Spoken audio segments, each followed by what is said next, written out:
So with all this craziness, we got these totes I'm still going through. We finally put some stuff up on this wall, which we did over this past weekend. And I will say, guys, this right here was not fun at all, but I used the strips that I've seen a lot of people use. And I will say, I think I got the wrong ones. Let's go. Zooming on the floor. Mustangs and more. My garage, my goal. Let's go.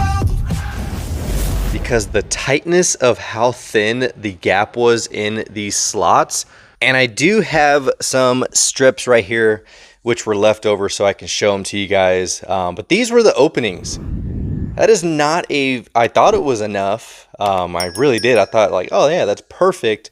But I did not even account for the thickness of the cards when they start stacking up on how tight it's going to be. It was good on like the first two cards. The cards would slide in really easy. But then once you start getting to like the third or fourth, that cardboard, because you got to remember this card length on the first one probably comes to about here, maybe a little bit higher. So now you're having the thickness of 3 to 4 cards trying to squeeze into this, and it was just a pain. So when you get that, just be mindful. Hopefully you guys can find ones that have larger openings, but this is the only ones that both Lowe's and Menards had.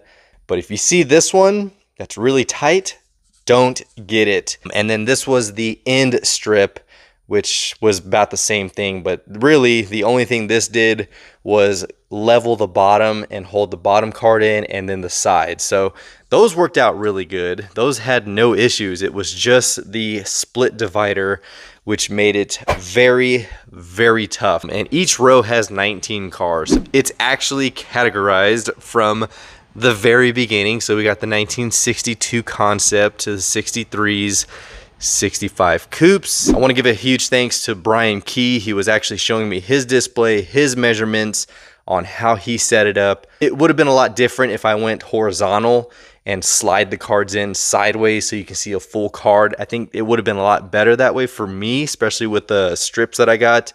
But I will say the way it's organized is a lot better.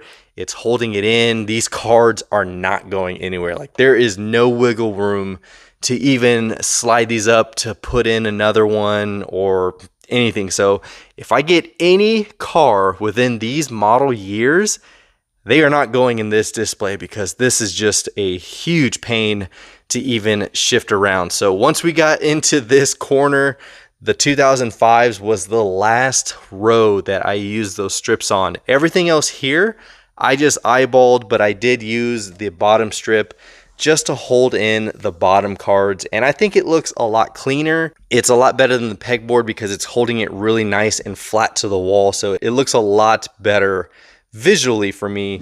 So like I said, I just use the strips on the bottom just to keep it level, keep the bottom card from bowing out. Finished up with the funny cars, which I did mess up on this one because these are the S197 funny cars, which technically should have been with the S197s, the 05s to 07s, even 08s.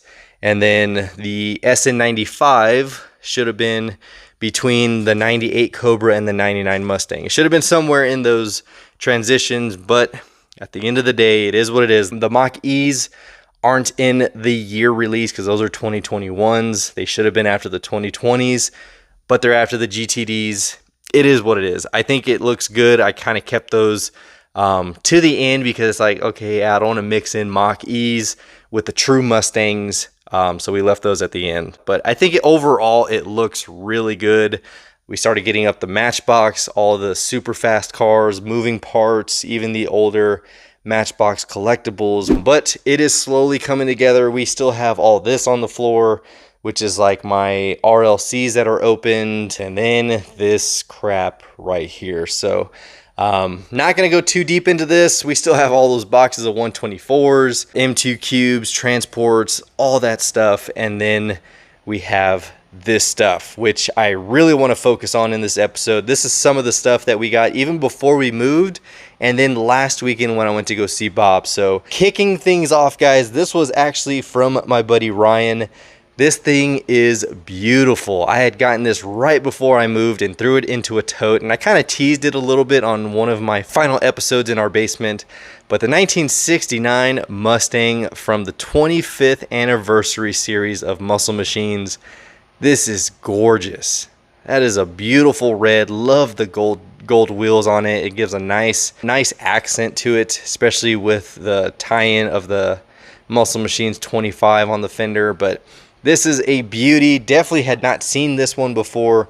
It is a 2025 release, which I didn't even know they were still putting these out because we don't see them anymore. Targets don't have them anymore. Walmarts don't have them. The only places I've personally seen these are at military bases at their BX, because they still have a lot of the old ones. So I don't know who else sells them. If you guys know, let me know in the comments, because I'm still curious. Is it online only, or is it certain stores? And if they are, I don't know which one. So that was a really nice piece I had gotten. And then this one was the latest one I got about 2 weekends ago.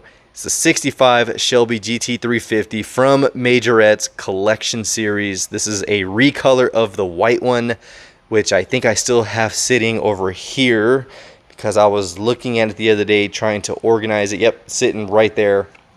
But I will say this is a awesome recolor, especially with the black and gold, very Hertz style. And this, I mean, this is probably their best they're gonna do for the Mustang. I mean, the proportions are perfect. I'm glad they chose the 65 on this one, but it is a gorgeous recolor. So I don't know how I'm gonna display those Majorettes. I might have to do some display shelves. I don't know, because they are not wall friendly, especially of how the card is kind of split right down the middle of the display, or I might just have to open those up, but I don't want to because the card looks really nice too. So I'm just gonna have to figure that out. I might open it, I don't know. The next one I did get is the new 5-pack from the Priority Patrol. The only reason why I got it is because it does have the new Mustang concept in there. This is almost close to the one I have down here, which is from the Pursuit, I think it is. Nope, Fast Responders. And you can see it has basically the same theme. We got the helicopter in here. We got the concepts. We have some type of ambulance responder. It's almost the same. It's got some different castings, but very similar. And Adrian actually gave me the heads up on this one. He was like, no, not this one. Hold on, let me drink my pre-workout real quick. Good stuff. So I am about to go to the gym. I always film before I go work out, so we're just gonna go ahead and set that there. But yeah, this 5-pack, Adrian over at Big A's Diecast actually sent me a message showing me this 5-pack, and I'm glad he did, because I would have definitely overlooked this, because I don't track 5-packs, and I probably should. Having the concept still come out is really good, and I don't want to miss out on stuff like that. So that is a 5-pack. If you're looking for another Mustang, keep your eyes out for the Priority Patrol. Then this next one we actually did get before we moved, the 1968 GT500 from M2. Beautiful minifig release on this one. It's a recolor. I think the first one was red. I think it was red with white stripes. You guys let me know. But it looks like maybe another Carroll Shelby standing with a looks like a cheerleader of like the 50s and 60s, especially when you have the old M2's diner. Very cool. Definitely love the recolor on this one. It's just a gorgeous setup. Love yellow and black, black and yellow, red and black. I mean, it's just a really nice release. I really do wish I had my setup already so I can just showcase the recolors for you guys, but it is what it is. And I did realize that they are using a different M2 Machines logo right here, which is interesting. I didn't notice that. But established in 2007. Very cool. I'm not sure if they're going to use this type of logo moving forward, but if they do, it's kind of cool, but hopefully not, because I still like the traditional M2 badge with the wings right there. So we'll see what they do with it. Either way, it's a really nice piece to add to the collection. And then moving on to what we got from Bob. So this right here, guys, I know it's not a Mustang, but a Dodge Viper. And you guys know I love the Dodge Viper. This was one I had seen at the antique mall, and I never picked it up. And then Bob had it this weekend, and I was like, oh man, I am definitely getting it now. So we got the Hall of Fame Robert Lutz, and then of course this Viper is just wicked, man. I love the color to it. I do really like the wheels that they chose to put on here. They're beefy, they're just massive, but the detail on this thing looks really good. I mean, you got license plate, tail lights, headlight covers. That was one of the things I did like about this Viper that Hot Wheels did, was they always put black lenses on there, and it just looked really menacing. So really nice piece. Not sure if I'm going to open it. I might, because all of my Vipers are loose in the jammer, and I don't really care to preserve the Vipers in it. The card is okay. It's got a trading card, so I might keep that separate, but still awesome Viper. And then these right here, you see we got some Mustangs. He hooked it up with another wheel swap right here. This is the 2024 RTR Spec 5. Beautiful. Love these wheels. I think he's done this one before, but he was like, hey, did another Mustang, you can have this one. So of course, when it comes to a Bob custom or a wheel swap, I love adding those to the collection. But this next one, oh man, this one needs to have the case out. Hold on. Man, this thing was fresh. Check this out, guys. This is candy blue with a chrome base. I think it was cobalt blue. But look at this GT500 he did. This thing is just gorgeous. Man, and the wheels he put on there, you cannot get any better than that, man. You got the bigs and littles. I absolutely love this one. When he showed me it, I was like, oh my gosh, dude, that blue is, man, you guys let me know what you guys think of this blue. I love how it has a lot of high and low spots in it. Really shows off the body lines, and it is just well done. I mean, even the tail lights, I like how it has some dark red, light red, kind of gives a little bit of some depth, some realism to it. This is probably, I don't know, it's up there with my top ones that he's done. He's done some really nice recolors and paints for me, but this one kind of tops it right there, especially in that blue. So I do really love the wheels. I mean, this one, I think he did a phenomenal job executing how he did that one. So I walked away extremely happy buying these off of him. But yeah, that is just a beautiful piece. I do want to take some really nice photos in my light box and showcase it for you guys, especially those who follow me on Instagram. Definitely want to showcase them. But outside of that, those were the Mustangs and customs that I've picked up probably over the past couple weeks, before the move from buddies. And then yeah, so this last one, this was also from Bob's booth. This is the Ultra Hots 8-pack. You guys know I do love my multi-packs. We have all of them sitting down here, and this one was one I never saw in store, and if I did, I just probably left it there.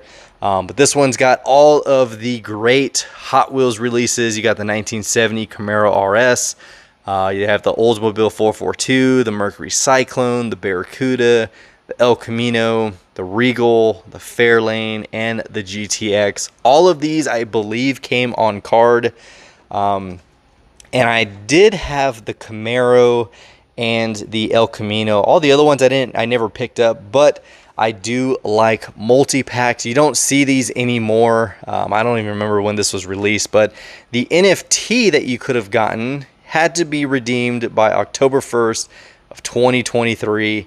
Did not know that, and I wonder if anyone did get the NFT that goes to that. If you did, let me know which one it is. I'm curious now on which NFT you got, but this one will go in the multi-pack collection because I just love multi-packs, and I think they're just special because not all the time do they release them, and when they do, they're hard to pick up, especially when it comes to the anniversary one that we just picked up. when it released with the red 83 Silverado. That's the only way I can explain it to you guys, because everyone was wanting that truck. But yeah, so when it came to those, a little bit harder to find, and I'm glad I found it. And then this one right here. So a few additions to the collection, which we are still playing catch up. Like I said, I don't know how long it's going to take. We have just so much to go through. We have that whole bin of loose Mustangs and customs. We have more customs in that box. Just, oh man, I am not looking forward to setting up this wall, because I just want it a certain way, certain order. That way I'm not running around trying to figure out where's this car, where's that car. So that is all we got for this episode, guys. Hopefully you enjoyed this one. If you did, give it a huge thumbs up. It definitely helps out the channel. And if you haven't already, be sure to subscribe and hit that notification bell so you can stay tuned for all of our future episodes. So outside of that, I have nothing else for you. And as always, until next time, guys, this is the Mustang Hunter. Peace.